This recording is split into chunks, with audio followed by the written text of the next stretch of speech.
I know many of you still recall the deflated New England Patriots footballs and how important that is to patriotism.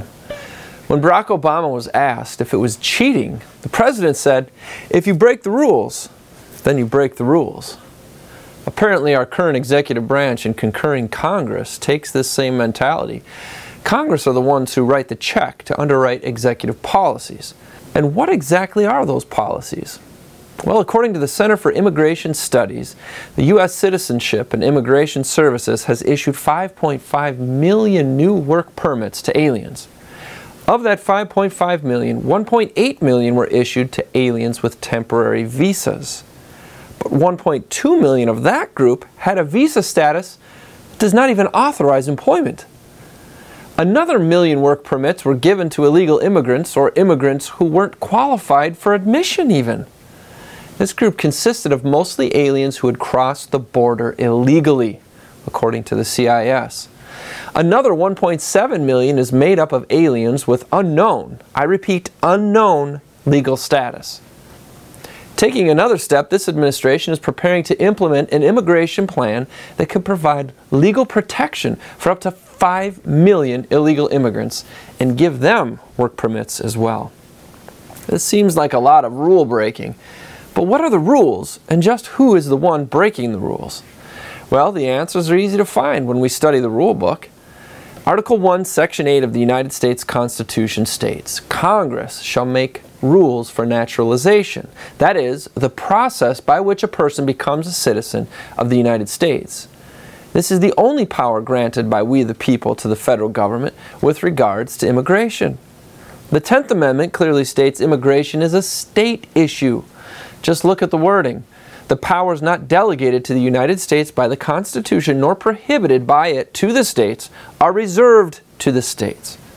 So this means when the federal government sets rules for immigration, it is breaking America's supreme rules.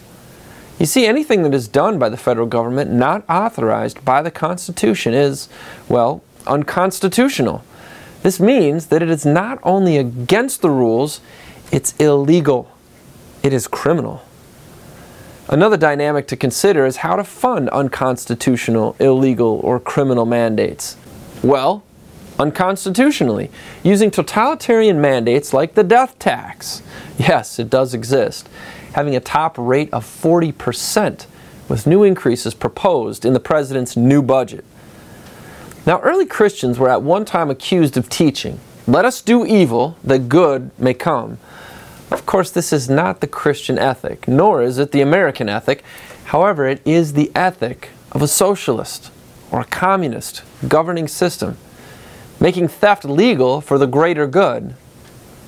But just how does a broken system continue to work? Well, similar to a swimming pool with holes in it.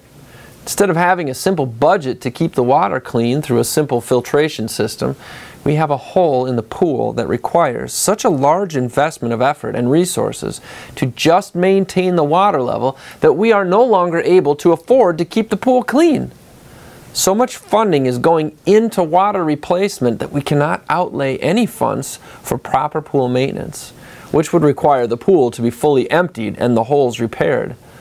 There is so much costly work needing completion that we begin to ignore the holes and leaking water, and before long we can no longer afford to keep the water clean, and thus begin to disregard that too, all to maintain the facade of being a pool owner. This of course makes no sense at all. It's dangerously unsafe, and in just a short amount of time the expense of pool upkeeping will bleed into your personal finances and affect every area of your life. Does this sound familiar? Perhaps it's time the congressional pool be drained and the institutions of government be scaled back and fixed where broken according to the law of our land.